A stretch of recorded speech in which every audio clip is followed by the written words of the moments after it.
I didn't set out to be the bravest person in the car. I just happened to be holding the keys when the dare got loud enough to drown out common sense.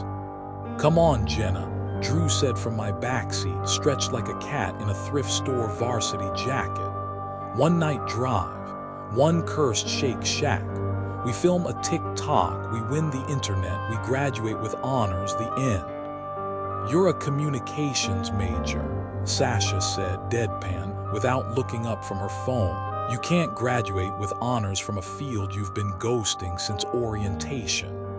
"Communications is about vibes," Drew replied. "My vibe is summa cum laude." I gripped the steering wheel harder than I needed to. The highway should have been empty at 11:43 p.m.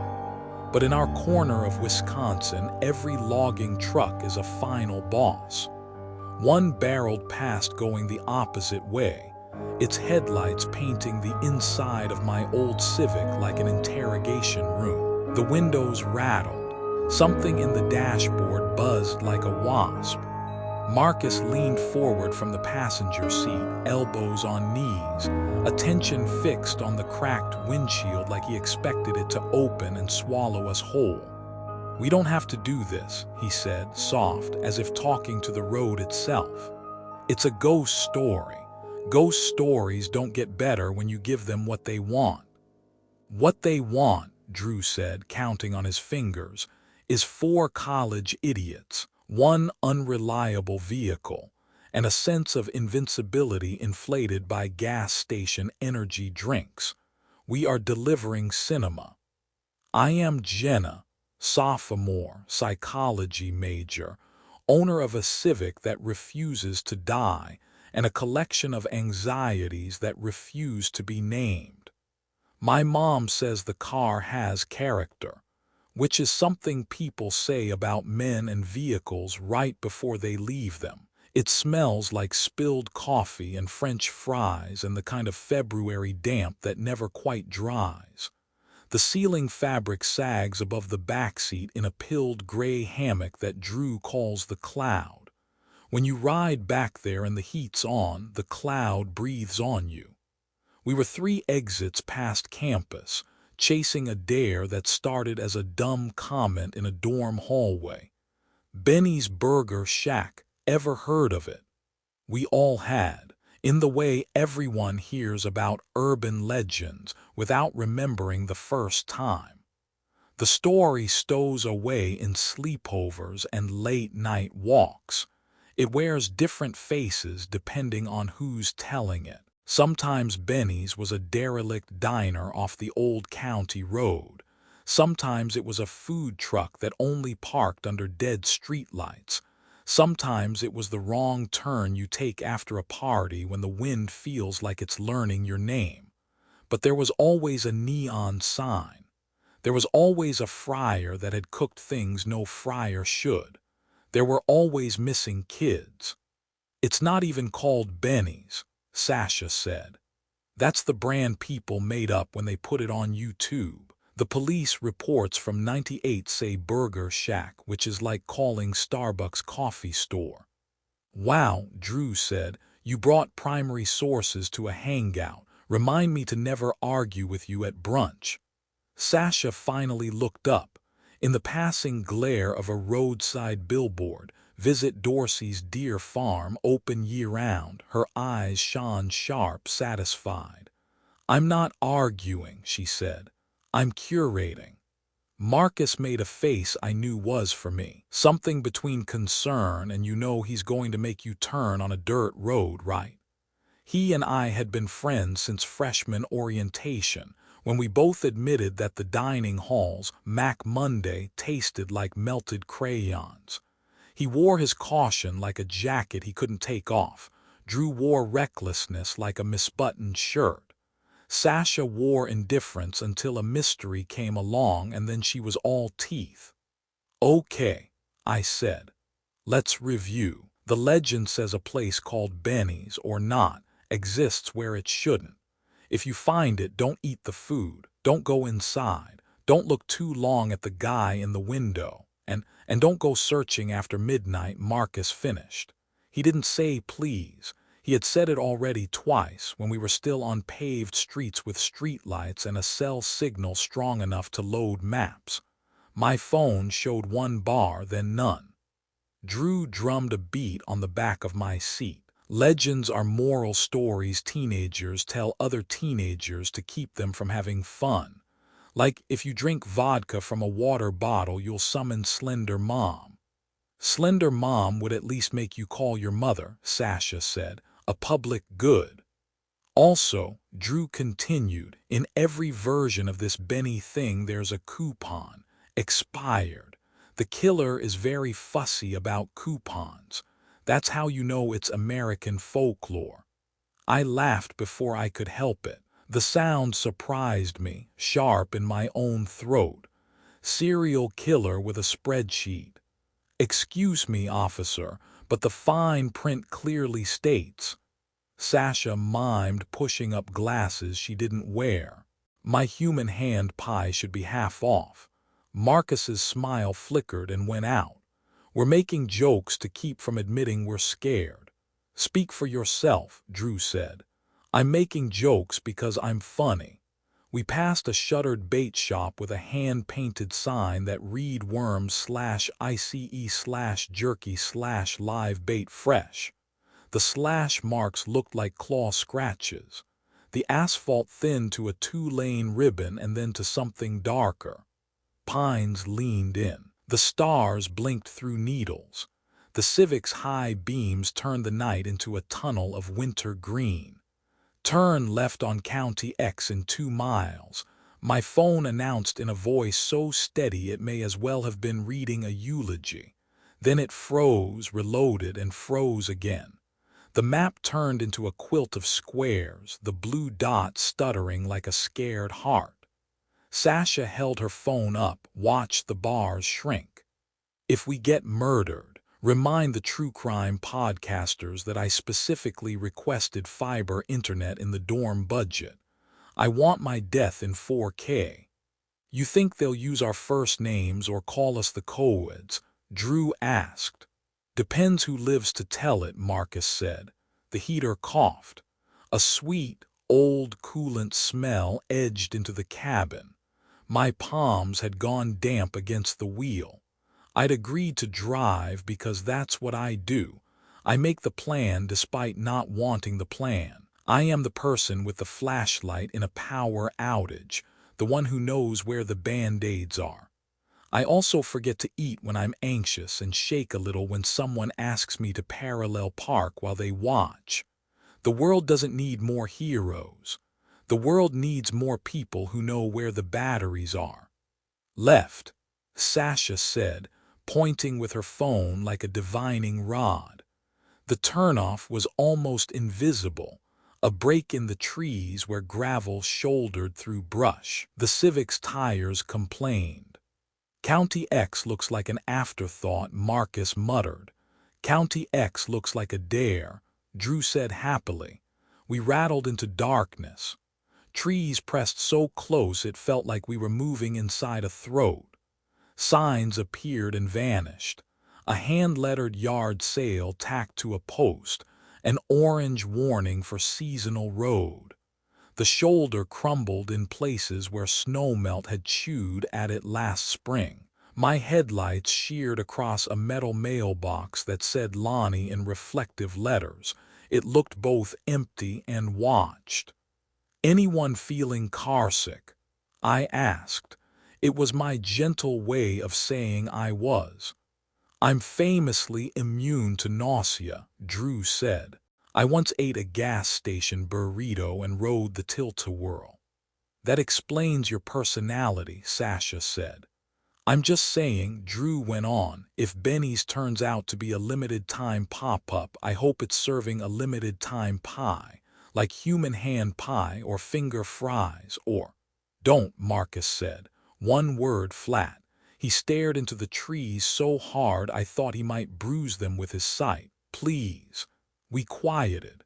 The road turned from gravel to dirt, the color of old coffee, slicked with who knew what. The trees changed, too, Less pine, more birch, white trunks like bones stood on end, black scars where limbs had snapped. The Civic hummed, old and eager. The clouds sagged and breathed whenever I hit a bump. My brain, the traitor, began to narrate. You're doing something you'll tell a funny story about later. You'll say, remember that time we chased an urban legend and all we found was a closed dairy bar. You'll live to make the joke. You always live to make the joke, except not always. An image of a girl from freshman year drifted up. Someone I didn't know well, someone who went home for winter break and didn't come back. The RA's email used words like tragic and sudden and please reach out. Rumor did the rest. An accident, people said. Ice and a ditch. We had left flowers in the lobby because where else do you put grief in a building with carpet? Tell it again. Sasha said softly, surprising me. She had put her phone down. The screen's ghost light had left a rectangle on her face that dissolved into the dark. The story, the version you heard. The one my cousin told, I said, easing around a rut that would have eaten us if I wasn't paying attention. He said there used to be a summer camp on the lake back there. The counselors would sneak off to this little roadside place after curfew. Burgers, shakes, you know. Then one night the fryer kept spitting like it had a grudge. The cook, Benny, was in a fight with his wife. People heard plates break. The next morning the camp director made everyone stay in their cabins while cop cars lined up like teeth. After that, whenever a kid snuck out late, someone would swear they saw the Burger Shack sign flicker on through the trees. If you followed it, you might not come back. If you did come back, you'd be different. What kind of different? Drew asked, leaning forward into the space between the seats. His breath was gum-sweet and eager. Like you had grease under your skin, I said before I knew I'd say it. Like you smelled like burnt oil no matter how many showers you took. Like you weren't hungry for regular food anymore. Sasha tapped the window with one nail, an absent rhythm. There's always a hunger, she said, like it was just a fact about people. Marcus swallowed. In the one I heard, it wasn't the cook. It was the owner's son. He got fired and came back with a mask made out of. He stopped himself, looked away. Anyway, the point is this is stupid. We're not just another car in a line to a haunted house. We're alone.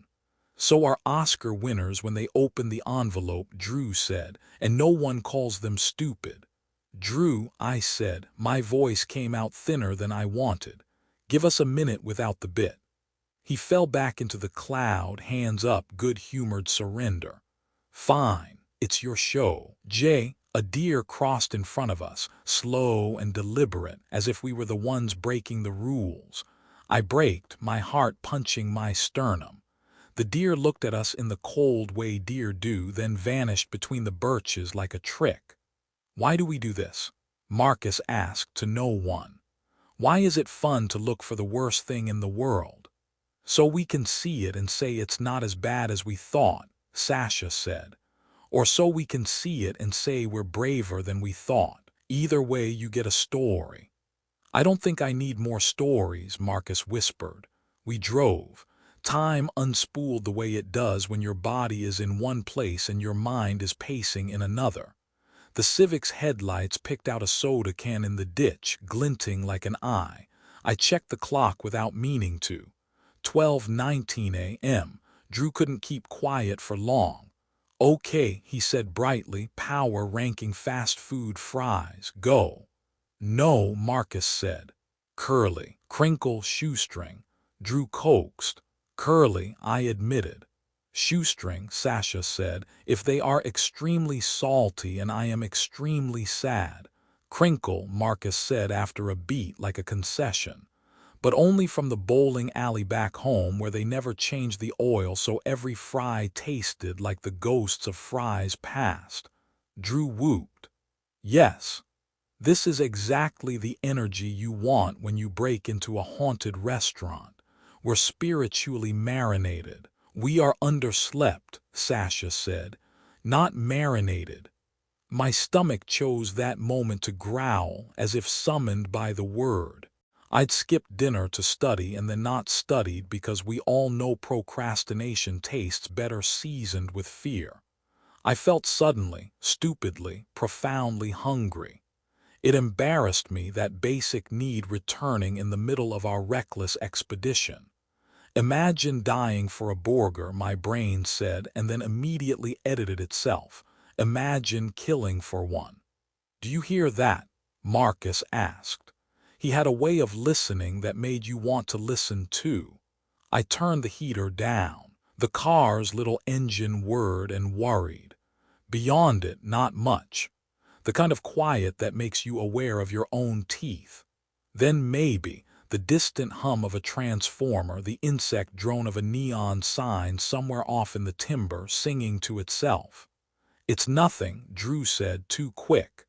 Sasha tilted her head, a fox scenting. It's something, she said.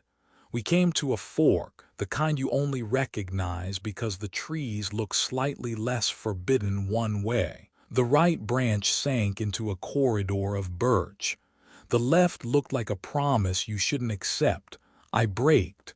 Gravel ticked under the tires. Left, Sasha said softly. No, Marcus said. He wasn't looking at the road, he was looking past it. Right, there are tracks. He was correct. A memory of tires, dark and narrow, had crushed one path into two faint stripes. But the left path, if you peered hard enough, had light. A glow, low and patient, like an old TV left on mute in another room. Flip a coin, Drew suggested. He held up a quarter like a magician, flashed it in the dash light. Washington blinked. This is a stupid way to die, Marcus said. This is a very American way to live, Drew answered and flicked the coin. I slapped my hand over it when it landed on my thigh as if I were protecting something private. Heads, the part of me that makes lists thought. Tails, said the part that kisses in parking lots. I lifted my palm. Heads, left. I hate this, Marcus said. His voice did a small, uncontrolled thing that made me want to take his hand, but I was driving, and also I am not the kind of girl who reaches out first.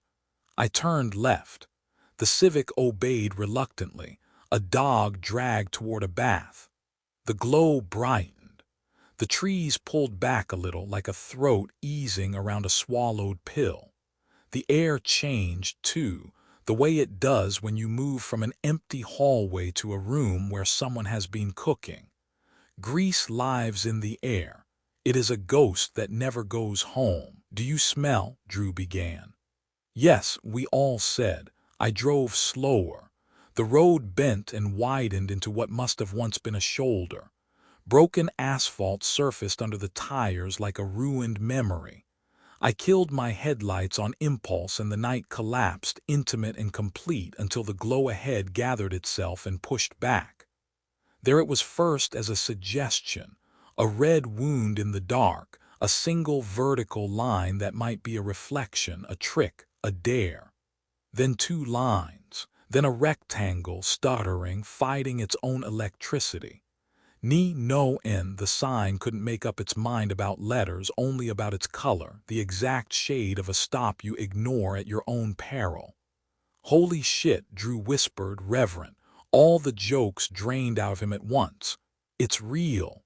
Sasha exhaled like she'd been holding her breath for the last 10 miles. The neon set her face afloat. She looked younger and meaner. Film, she said, passing me her phone and then thinking better of it, keeping it for herself. No, not yet. Not until I see the angle.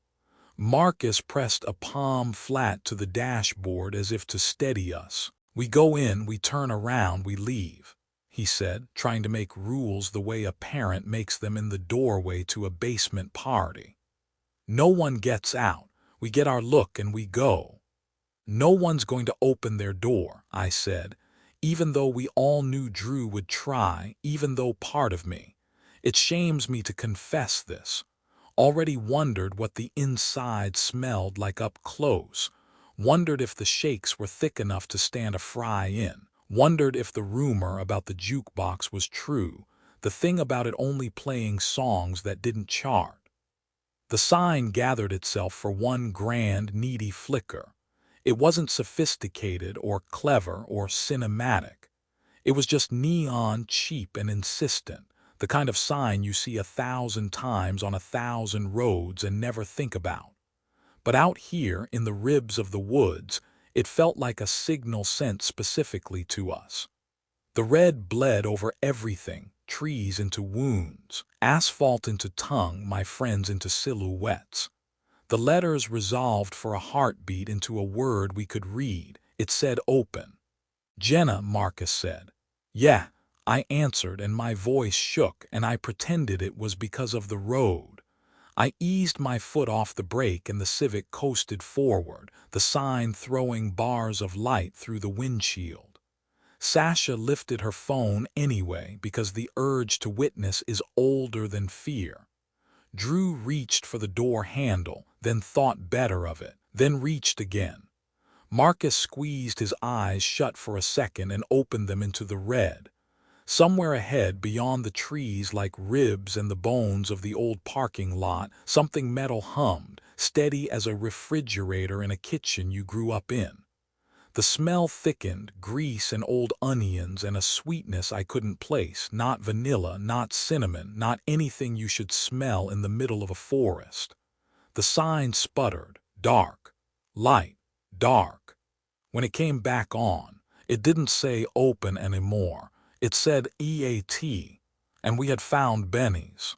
The closer we rolled toward it, the more the sign stuttered, bleeding its red over the windshield. My Civic's headlights caught the edge of an asphalt lot that looked like it had been dropped in the middle of the woods by accident. Cracks spread through the pavement like veins, sprouting weeds that had no right surviving winter. Broken glass winked at us. A soda can clinked as we ran over it. The lot should have been full of cars if the shack was truly open. Instead, it was a dead mall's dream, nothing but our Civic and the shadow of a diner squatting at the far edge. Benny's Burger Shack, or whatever this was, looked abandoned. The windows were greasy dark, the roof sagged in the middle like a bad back, and a rusted sign half swung on one chain reading simply, "Burgers." The paint had flaked off the siding until the wood showed like bones. Yet the neon pulsed steadily, open. "That's welcoming," Drew said, pressing his nose to the glass. "It's giving me 5 stars on Yelp if you don't mind the tetanus." "More like 1 star on Dateline," Marcus muttered. He didn't unbuckle. Sasha flicked her phone camera on, holding it steady like she was filming for a documentary. "Okay, note the contradiction. Looks closed, claims open. Classic liminal horror setup. Our viewers are going to eat this up." "Eat what up?" Drew grinned. "The expired meat or the lawsuit when I burn my tongue on a fryer oil milkshake." "Milkshake machines are always broken," I said automatically. "That's a universal law." "Not here," Drew shot back. "Here it's cursed. You order a vanilla shake and it comes with fingernails mixed in. No sprinkles. Or you ask for no pickles," Sasha said, still filming, "and Benny's serves you nothing but pickles because they know your true weakness." The joke skittered across our nerves like stones on ice. None of us laughed the way we usually did. I parked crooked in the middle of the lot because, honestly, what meter maid was going to check out here? The car ticked as the engine cooled, loud in the quiet. That was when I saw it, movement in the window. At first, I thought it was just the reflection of my own headlights warping through dirty glass. Then a shape leaned into the glow. A man, tall, shoulders squared, face covered by something pale and flat. For a terrible second, I thought it was just his skin. Then the shape shifted and I realized it was a mask, cheap, grinning, The kind you win at a county fair and regret instantly. The masked man raised a hand and waved, slow, like he'd been expecting us. "Tell me I'm not the only one seeing this," I whispered. Drew cupped his hands around his eyes, squinting through the glass. "Service with a smile," he said, voice shaking. "Our waiter's already on shift." Marcus's hand clamped down on my shoulder. "Drive away now," but Sasha was filming like a zealot. "No, no, this is perfect. This is the money shot. The mask, the wave, this is exactly how horror trailers start." "Yeah," Drew said, "and then the dumbest character says let's go in and they die first, which for the record is usually me." The neon buzzed, humming louder, and I swear it said something in its flicker, "Open, open, open." Marcus leaned closer to me. "Please, don't open your door, don't even." That's when the sound hit us.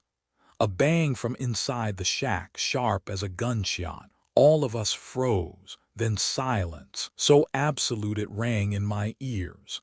The masked man moved again, stepping back from the window.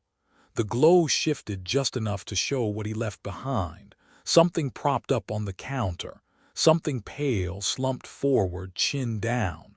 The neon light slid over it and my stomach flipped. It was a head. A cashier's cap still perched on top. Eyes open but glassy. Mouth hanging slack as if still asking, "Would you like fries with that?" Blood dribbled onto the formica in a steady, greasy rhythm. Drew made a sound that wasn't a laugh, wasn't a scream, more like a hiccup from hell. And then the open sign flickered once, twice, then blazed brighter like it was daring us. The head on the counter twitched. The four of us weren't sure which moment was the real mistake, pulling into the lot, stepping out of the Civic, or letting the door to Benny's Burger Shack close behind us. Because the second it clicked shut, we heard it, a heavy clunk followed by the metallic scrape of a bolt sliding into place. Drew rattled the handle behind him. "Nope, nope, nope, nope."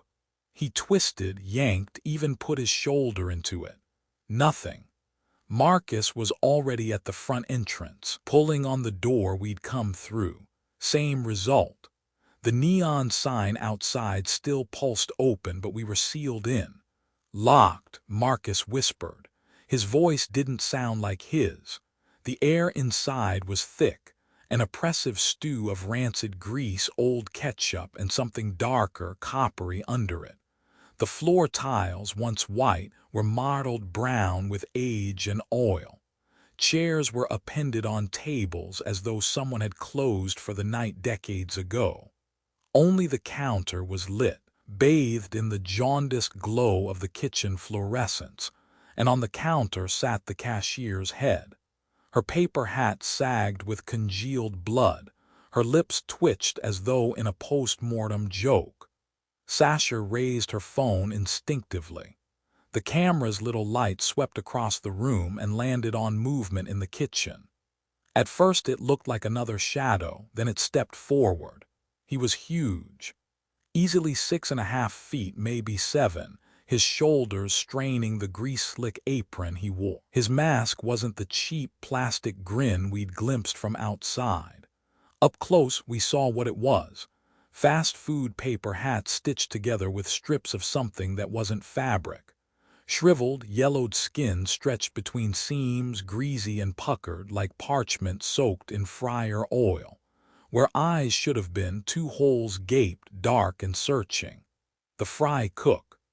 His gloved hand clutched a metal spatula the size of a cleaver. The edge was blackened, charred from years of scraping grills. "Okay," Drew said, voice breaking. "We're on kitchen nightmares. Ha ha, where's Gordon Ramsay? Where's the prank camera?" The fry cook didn't answer, he didn't even rush, he just moved. 1 second he was in the doorway, the next he was across the counter, spatula raised. The slap of metal hitting flesh was loud, obscene.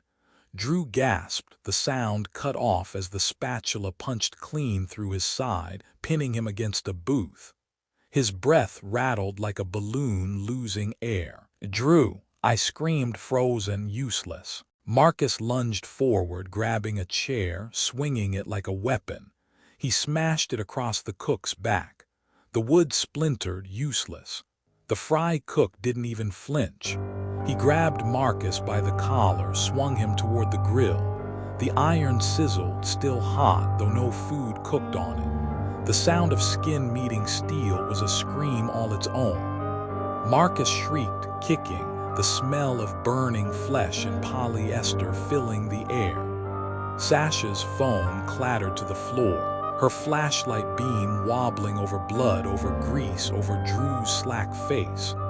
I ran, not toward them, God help me, not toward them, but toward the narrow hallway by the kitchen where the silver freezer door glowed. Behind me, chaos. The spatula hit flesh again. Sasha screamed. Marcus begged. Something heavy slammed against tile. Ahead, the freezer. I yanked the handle, praying it wasn't locked like the others.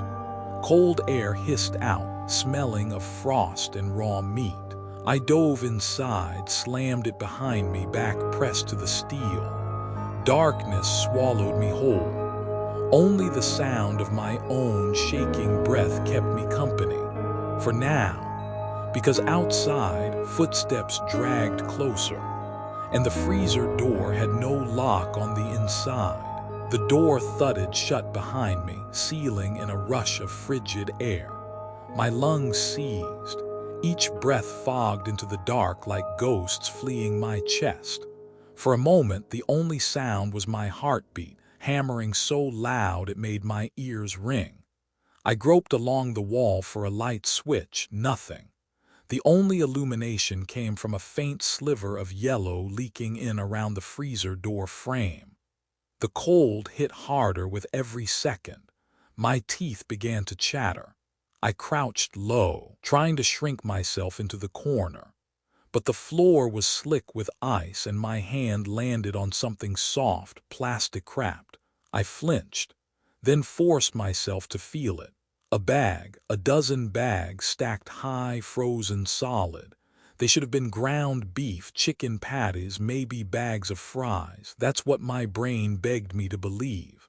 But my fingers brushed something harder beneath the plastic, knobby. Wrong. I pulled back like I'd been shocked. Curiosity betrayed me. I leaned closer, tugging at the corner of the frost-stiff plastic until it split with a brittle snap. A hand fell out, small, human, fingernails painted chipped pink. My stomach lurched. I gagged, clamping my hand over my mouth to stop the sound.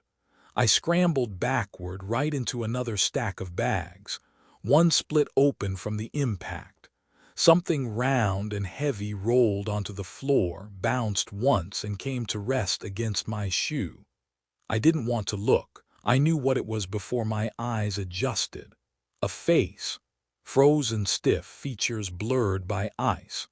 The skin had a bluish tint like something drowned, but the eyes, God, the eyes stared wide, pupils clouded. The lips were parted as though mid-scream. I knew that face. "Caleb," I whispered. He'd been in my Psych 201 class last semester. Sat 2 rows back, always chewing gum too loudly. He'd come on this trip with us because Drew promised gas money and content.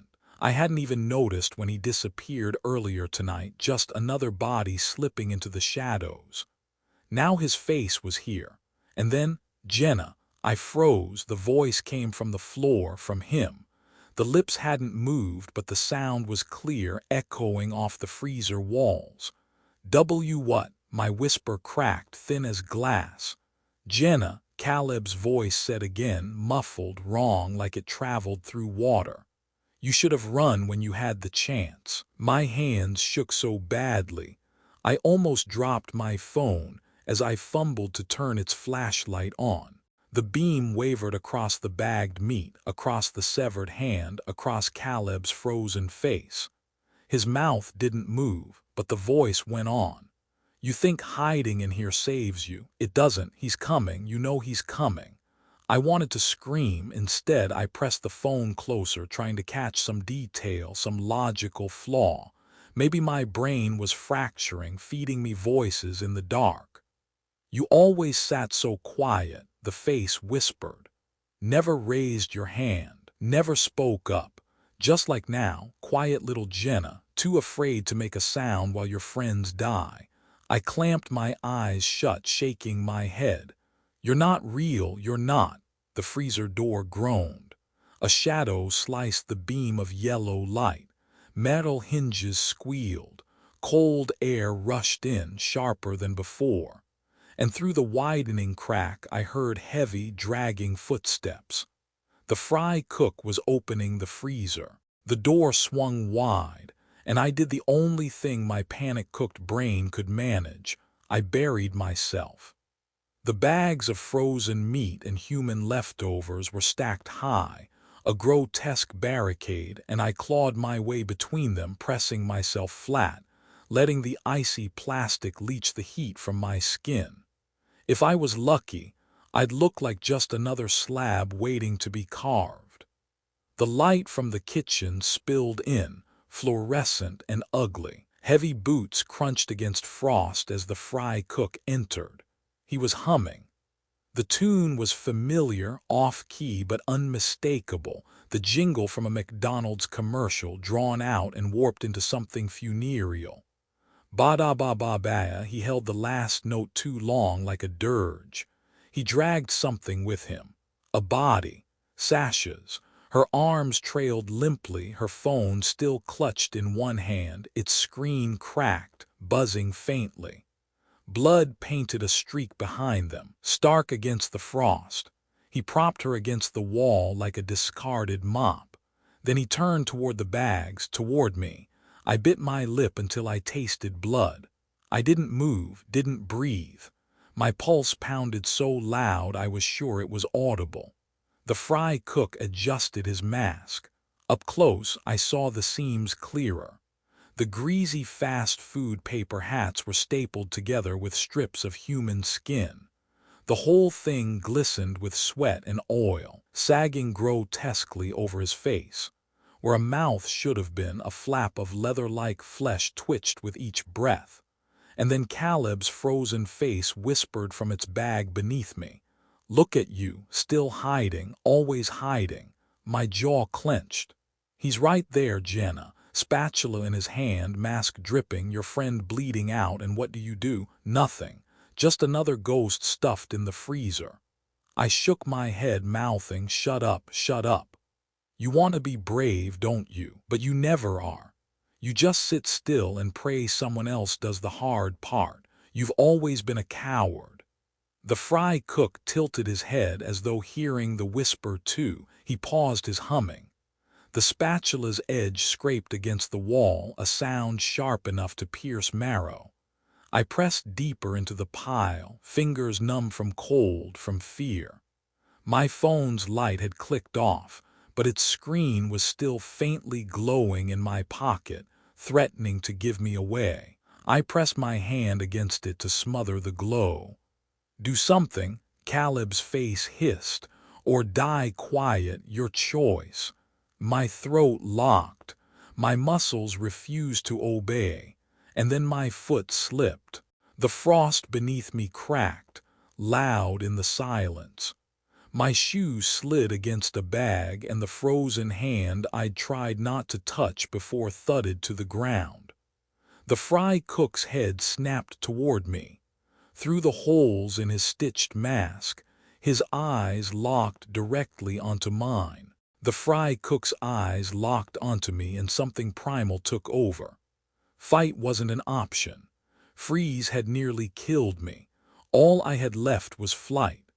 I tore myself out from the meat pile, ice bags collapsing behind me like an avalanche of plastic bones. The cook lunged, spatula raised, but fear had already given me speed. I barreled past Sasha's slumped body, shoulder checking the doorframe so hard sparks went off behind my eyes. The kitchen was a blur of rusted fryers and overturned condiment tubs. Grease slicked the tiles, nearly sending me sprawling. I righted myself with a desperate slap against the prep counter. Pots clanged to the floor in my wake, the sound of pursuit hot at my heels, boots pounding, humming broken into guttural grunts. The drive-thru window loomed ahead, its greasy glass buzzing with that relentless neon red. I didn't slow down. I didn't think. I launched myself forward, shoulder first, and the window exploded into shards.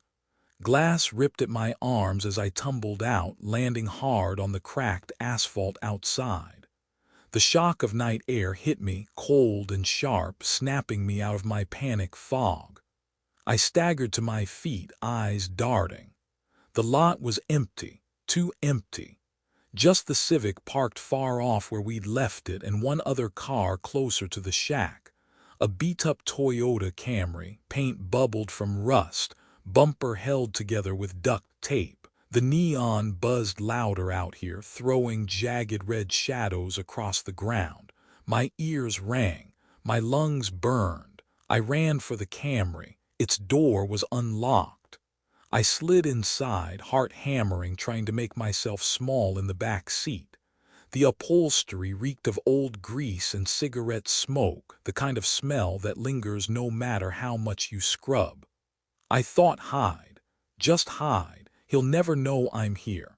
Then my eyes adjusted. A greasy paper hat lay crumpled on the passenger seat.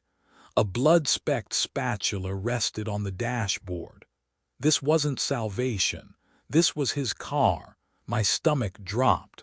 My breath froze in my throat. I scrambled for the door handle and froze when I heard it click from behind me. The trunk popped open, slowly, hinges groaning like bones under strain.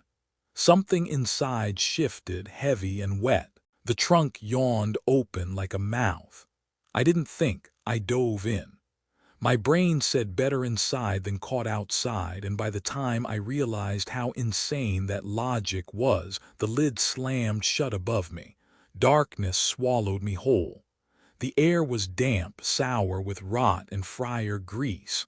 I pressed my palms against the carpeted floor, sticky in patches, as the world rumbled with the sound of the fry cook's footsteps circling the car. Then thud. He climbed in. The engine coughed, caught, and the Camry jolted forward. I rolled, slammed against the side wall, biting back a cry. We were moving. My hands scrambled for anything, something sharp, something heavy. That's when my fingers brushed canvas. A duffel bag. I pulled it closer, heart hammering. The zipper's teeth resisted, then peeled open with a rasp that sounded loud enough to wake the dead. Maybe it did. The smell hit first, copper, rot, something sour-sweet like spoiled milk. Inside, chaos. Ears. Dozens of them, some still with earrings. A tongue, gray and curled like a dead worm. A collection of driver's licenses rubber-banded together, faces smiling up at me, each one frozen in time. Police badges, too, cracked and blood-stained, souvenirs. And then nestled on top like a trophy was a face. The skin was pale and sagging, the features slack but horribly recognizable. Devin. He'd been in the back seat of my Civic just an hour ago, bragging about how he could eat 5 burgers in one sitting. His face now looked like wax melting off a skull. My breath caught, then froze as his lips twitched. Jenna. I jerked back so hard my skull cracked against the trunk lid. The face didn't move, not in the way it should, but the voice was clear, leaking into the darkness. You're hiding again, same old Jenna, always waiting for someone else to do the hard thing. My hands shook. You're not real, I whispered. Maybe not, Devin's face said. But I'm here, and I know this. You can't just curl up and hope. You'll die like the rest of us if you don't fight. The Camry lurched, sending me tumbling into the bag. My fingers pressed against a row of teeth strung together like beads. I gagged, shoving them aside. Fight. The face insisted, voice rising, echoing through my skull. Or end up another souvenir. My tears froze against my cheeks in the cold trunk air. I wanted to scream, but the sound stuck behind my teeth. Then the car slowed. A cheerful chime rang outside, and through the muffled walls of the trunk I heard it. "Welcome to Poppy's," said a bright, automated voice. "Would you like to add a peanut butter pie to your order for just $1? The fry cook chuckled up front. Then his deep, steady voice answered. "Yeah," he said. "I'll take a double daddy beefy patty, extra cheese, hold the pickles." The Camry idled, its engine rattling like a smoker's lungs. I pressed myself against the duffel bag, every muscle tight, straining to catch each muffled word through the trunk. The fry cook's deep voice rolled forward, oddly casual. "Yeah, also got a coupon. Double daddy beefy patty, 2 for 1. The cashier's reply was flat, tired, the kind of tone you only use at 1 a.m., when you hate your job and your life in equal measure. "Sir, this coupon expired last week." A pause. Then the fry cook's tone dipped into something almost childlike. "Expired? No, see, it says the 13th. Today is the 13th. "Yesterday was the 13th, the cashier corrected. The fry cook let out a frustrated grunt. "That's ridiculous. It was just midnight like an hour ago. Come on, just honor it." I might have laughed if my body weren't ice-locked with terror. Here was a 7-foot monster stitched together with fryer grease and skin, politely haggling over a coupon while my friends remained sloshed in a bag beside me. Devon's face wheezed out a chuckle of its own. "Look at him, mass murderer, coupon clipper, and you're curled up like a scared hamster, pathetic." I clenched my fists. There had to be something in the bag, something sharp, heavy.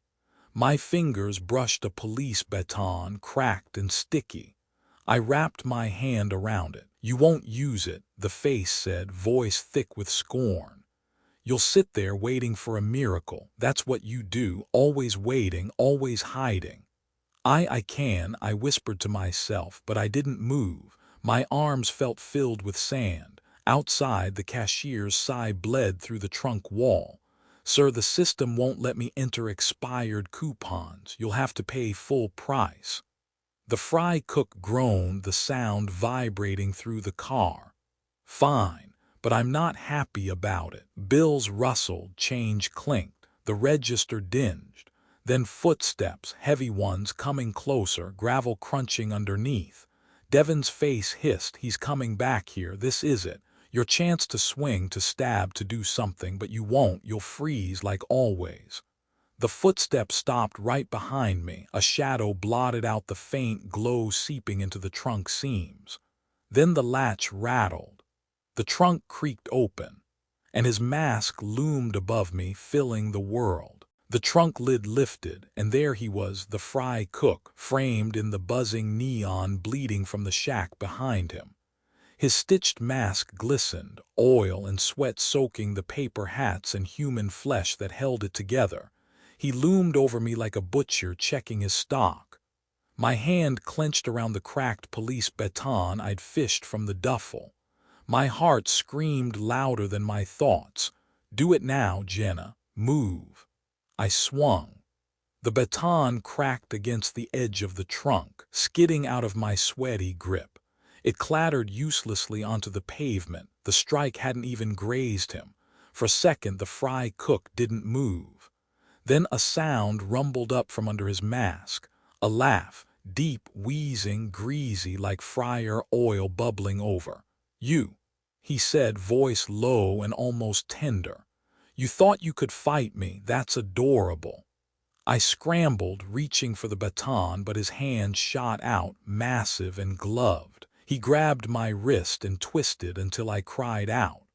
With his other hand, he pulled something from his apron pocket, a roll of duct tape. Grease smeared its edges. The tape ripped, loud and final.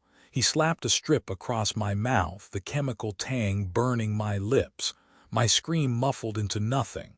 Another strip wound around my wrists, binding them tight. "You'll be tonight's special," he whispered, leaning so close I could smell the rot seeping through his mask. "Fresh meat, chef's choice." He shoved me deeper into the trunk, slamming the lid with casual force. Darkness again, broken only by my ragged breaths pushing hot against the tape. The Camry lurched forward, gravel popping under the tires. I rolled against the duffel, bones and ears pressing into my side. Devon's face murmured, almost gleeful. "Told you, too weak, too slow, you'll never change." Tears stung my eyes, but rage simmered underneath, boiling with my fear. The car rattled down the road. Through a crack near the tail light I saw it again, the glow. The shack, Benny's. Its sign burned through the trees like a wound in the night, calling us back. Closer, closer. He was taking me home. The Camry jolted to a stop, brakes squealing against gravel. My body slammed into the trunk wall, air bursting from my taped mouth in a muffled cry. Outside, the neon hummed. I didn't have to see it to know we were back. The shack was waiting. The lid popped open. The fry cook's massive hands reached down, hooked under my arms like I was a grocery bag. He hauled me out with effortless strength. My wrists burned against the tape. My legs kicked uselessly in the air. "Fresh delivery," he rasped, voice muffled behind his grease-soaked mask. Straight to the kitchen. The lot looked the same as before, but worse. The neon open sign bled brighter, its red glow dripping across the asphalt like fresh paint.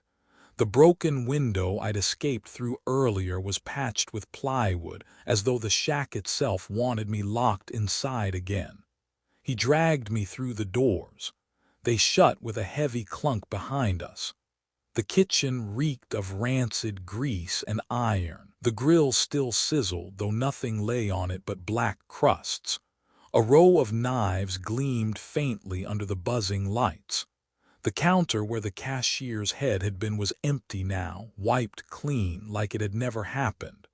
The fry cook slammed me onto a prep table. My head cracked against the cold steel. Pain flashed white behind my eyes. From the duffel bag, still clutched in his other hand, Devon's face hissed at me. "Here it is, Jenna.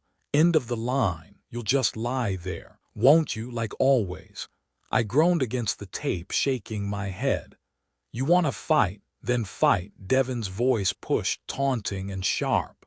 "Or you'll be another cut, another trophy, just another piece of meat." The fry cook hummed as he worked, that warped McDonald's jingle again. He set the duffel down, rummaged inside for tools. Hooks, cleavers, bone saw, each one clanged against the counter like punctuation in a death sentence. "You'll be tender," he muttered, "small but tender." Tears stung my eyes, but my gaze darted, desperate, scanning the table, the counters, the walls. And there, just out of reach, lying across a cutting board, was a machete. Long, blackened at the edge, its blade sticky with old blood. I shifted, wrists straining, muscles screaming. If I could just move a little closer, just stretch. The fry cook turned, his masked face inches from mine. I froze, heart pounding. And the machete gleamed back at me, waiting. The machete gleamed like a promise. My wrists screamed against the duct tape as I shifted, inch by inch, stretching my fingers toward the blade. The fry cook's back was turned, his humming thick and tuneless, his hands busy sorting through hooks and cleavers. I wrapped my fingers around the handle, cold, sticky, heavy. Something inside me snapped. I lurched upward, swinging wildly. The blade only scraped his shoulder, but it was enough to make him grunt and stumble. I shoved off the prep table with every ounce of panic strength I had. My hip slammed into the fryer station, knocking one of the vats of old oil off balance. The fryer tipped. Boiling grease cascaded down the counter, splashing onto the burners. A hiss, a crack, then flame. The fire spread fast, running along the grease-slicked surfaces like gasoline. Heat blasted the side of my face. The kitchen roared alive, orange light washing the stainless steel in hellfire. The fry cook let out a guttural scream, half rage, half surprise. His mask gleamed wet in the firelight as he turned toward me. I stumbled back, coughing as smoke clawed into my lungs. The machete wavered in my grip, slippery with blood and oil. Around me the heat warped the air, and through it I saw things I wished I hadn't. Marcus, charred and blistered, his mouth opening, closing, whispering, "Why didn't you save me?" Sasha, her eyes molten sockets, hissing, "Coward." Drew, still pinned by the spatula, grinning with teeth blackened from flame. Too late, Jenna, always too late. The smoke thickened, bodies flickering in and out, their voices overlapping, a chorus of accusation. I covered my ears, but they were inside my head, louder, louder. "Shut up!" I screamed, voice breaking against the tape still hanging ragged from my cheek. "Shut up!" That's when he hit me. The fry cook came through the flames like a demon born of grease and rage. His massive hand clamped around my throat, lifting me off my feet, slamming me backward. My spine met the grill. It was still hot. The sear of metal against my back lit every nerve in my body on fire. I shrieked, the sound muffled and raw, thrashing against him. His masked face loomed inches from mine, oil dripping, breath hot and rancid. "You'll burn before you're served," he growled.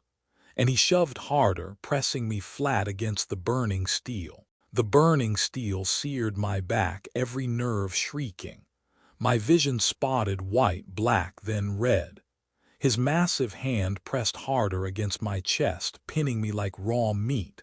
I could smell myself cooking, but my fingers still clutched the machete. Summoning the last ounce of strength, I wrenched my arm upward and slashed. The blade bit deep, right into the side of his throat. The fry cook's grunt turned into a wet gurgle. He staggered back, one hand flying to his neck as the machete tore free. A fountain of blood sprayed, sizzling as it hit the greasy burners. The kitchen turned into a slaughterhouse symphony, oil popping, flames roaring, blood hissing into smoke. He stumbled, wheezing, but he didn't fall. Not yet.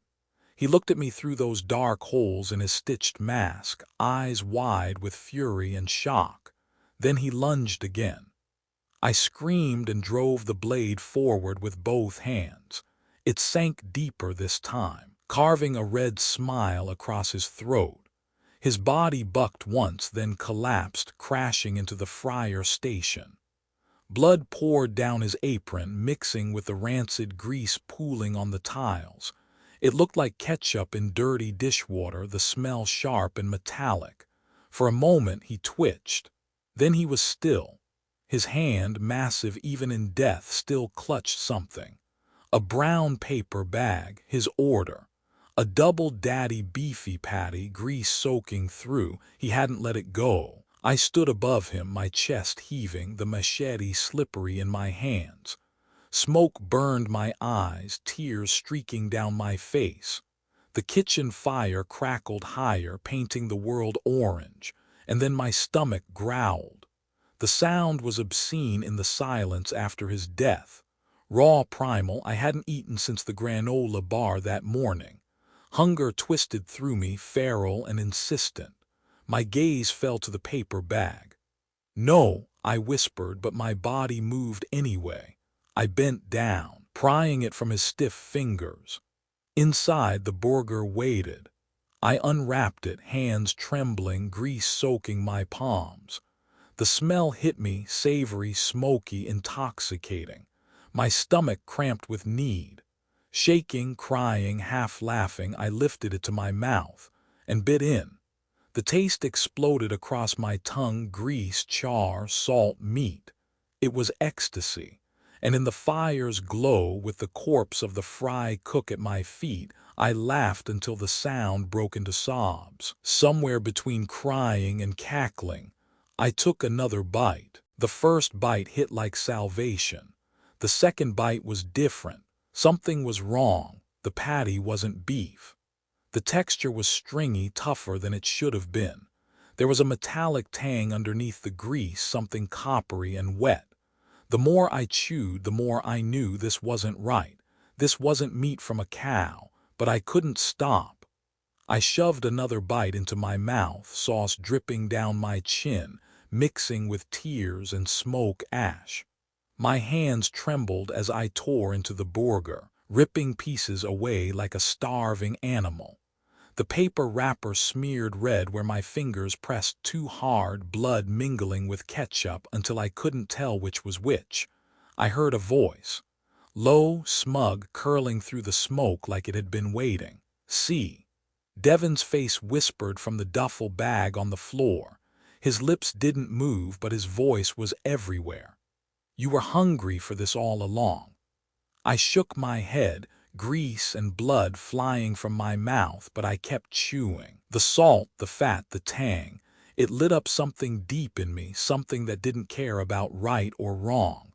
My stomach roared approval even as my brain recoiled. My reflection in the fryer window showed a girl I didn't recognize. Blood streaked across her cheeks like war paint. Her teeth glistened with shredded meat.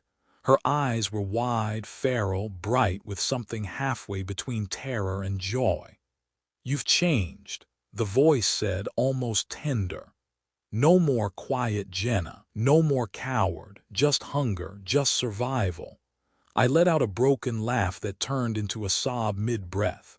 My hands shook so violently the burger slipped, hitting the tiles with a wet splat. Without thinking, I snatched it back up, dirt and grease clinging, and bit again. The kitchen fire snapped and popped around me, filling the shack with thick, choking smoke. Somewhere in the haze, the fry cook's corpse twitched like grease popping in a pan. And then, outside, a sound cut through the chaos. Whoop whoop. Sirens. My head snapped up. Blue and red lights flickered against the broken windows, painting the smoke with new colors. Tires screeched. Doors slammed. The cops had arrived. I stood frozen, burger in hand, blood and grease smeared across my face, caught between prey and predator, between victim and monster. The sirens wailed louder, closer, and I smiled through a mouthful of meat. The door splintered before the fire could finish eating it. A blast of cold night air rushed in with the beam of a flashlight, cutting through the greasy smoke. "Police, hands where we can see them." I dropped the half-eaten burger instantly, letting it slap wet onto the tile. My hands went up, shaking, streaked in blood that wasn't all mine. My voice came out ragged, cracked, perfect. "Please help me." I sobbed, letting the tears flow, letting the smoke sting my eyes red. He killed them all." 2 officers rushed in, coughing against the smoke, eyes darting between the burning fryer stations and the hulking corpse of the fry cook slumped on the floor. His stitched mask was half melted, fused grotesquely to his face. "Jesus Christ," one of them muttered. "What the hell happened here?" I don't know," I stammered, rocking slightly, wide-eyed. "We came in, and he locked the doors. He wouldn't let us out." My voice cracked perfectly on the edge of hysteria. "He tried to cook me. They bought it. They always buy it." One officer guided me outside, draping a blanket over my shoulders, murmuring soft reassurances about being safe now, about trauma counselors, about how lucky I was to be alive. I nodded, shivering, clutching the blanket tight. But under its folds, I hid what I'd taken before they barged in, the fry cook's machete. Heavy, warm from the fire, and stuffed into the waistband of my jeans, pressed flat against my skin, the greasy paper and skin mask. The duffel bag of trophies was gone, swallowed by the flames, but that was fine. I didn't need souvenirs, I'd make my own. The paramedics asked questions I barely answered. I gave them a blank stare, a trembling lip, a cracked whisper. He killed my friends. They scribbled notes, nodding sympathetically. For the first time all night, Devon's face didn't whisper from the shadows. There was no frozen skin grinning up at me, no lips hissing coward. But the voice was still there, inside me now. You see, you did it. You survived. You tasted what it's like, and you'll never go back. I pressed the blanket closer around me, feeling the machete's weight like a secret heartbeat. The mask's greasy fabric itched against my side, but it felt right. As the cops milled about, securing the scene, I lowered my head, lips brushing the edge of the blanket. My whisper was swallowed by the chaos, meant for me alone. It's my turn at the grill. Weeks later, no one talked about Benny's Burger Shack anymore. The news ran its cycle: grisly murder spree, college kids butchered, lone survivor traumatized but stable. The cops closed the file after chalking it up to deranged drifter. No one asked why the shack hadn't burned all the way down. No one cared who cleaned the grease stains off the floor. Small towns learned to bury nightmares under gossip and church picnics. But then the neon flickered back to life. Open. Neighbors whispered it had reopened under new management. I smiled sweetly from behind the counter, wearing the crisp uniform, the visor pulled low. Customers saw a nervous young woman, eyes tired but kind, trying to rebuild her life after tragedy. They pitied me. They tipped well. By day the burgers sizzled on the grill, fries crisped golden, shakes sloshed in paper cups. Just another greasy spoon. But by night, the drive-thru sign glowed brighter, humming with that old hungry buzz. I leaned into the speaker, my voice cheerful, sing-song, warm. Welcome to Benny's. Would you like to add a hand pie to your order for just $1 more? Cars rolled up, windows cracked, customers smiling, laughing, unaware. They never noticed how the neon bled redder after midnight. They never noticed how long it took for some people to get their food. Behind the fryer, the machete hung on the wall like a sacred tool. The mask, stitched, greasy, reborn, waited for me under the counter, ready when the craving returned. One Friday night, a carload of teenagers pulled up. I served them with my brightest smile, handed them their bag heavy with specials. They laughed, revved the engine, peeled off into the night. Minutes later, tires screeched in the lot. The driver stumbled out, pale and shaking, clutching the paper bag. He ripped open the burger box right there under the humming neon. His face went white. His scream cut through the parking lot like a blade. And inside the box, something stared back. Not beef, not lettuce. An eye, still blinking. The papers stopped calling me a survivor. Weeks blurred into months and no one asked where I'd gone. Trauma explains everything. Why you move towns, why you don't answer questions, why you always smell faintly of smoke. They let me vanish into the margins. And in those margins, Benny's came back to life. The shack never truly died. Its neon buzzed like a pulse, its grease-slick walls remembered every scream. All it needed was someone new at the grill, someone willing, someone hungry. I wore the mask now. The stitch paper hats and human skin pressed close, warm against my face, almost tender. At first it itched, suffocating, but soon it felt like skin. My skin. My reflection in the fryer hood showed wide eyes glinting behind the holes, a smile twitching beneath the flap of flesh. The machete leaned by the register, always within reach. Hooks dangled in the walk-in freezer, each one carrying a piece of the past. An earring, a bracelet, a badge, a finger, my trophies, Customers came and went none the wiser. They ordered, they laughed, they bit down on something that didn't taste quite right. And if they didn't come home, well, the world was already cruel. Who would blame a missing person on a burger joint no one admitted existed? Every night the hunger grew, not just for food, for the power of it. The moment their eyes widened when they realized too late, for the heat of grease and blood mixing on steel, for the silence after their screams cut off. The shack breathed with me, the fryer hissed like applause. The neon sign outside stuttered open, open, open. And when the clock struck midnight, I leaned into the drive-thru mic, voice sugar-sweet, sing-song. Welcome to Benny's Burger Shack. Would you like to add a human hand pie for just $1 more? Somewhere outside, a customer laughed nervously, thinking it was a joke. Engines idled, paper bags rustled. Inside, the grill sizzled. And behind the mask, I laughed too, low at first, then higher, bubbling, hungry, endless, until it blended with the crackle of oil and the hiss of burning meat. Fade out. Sizzle, laughter, dark.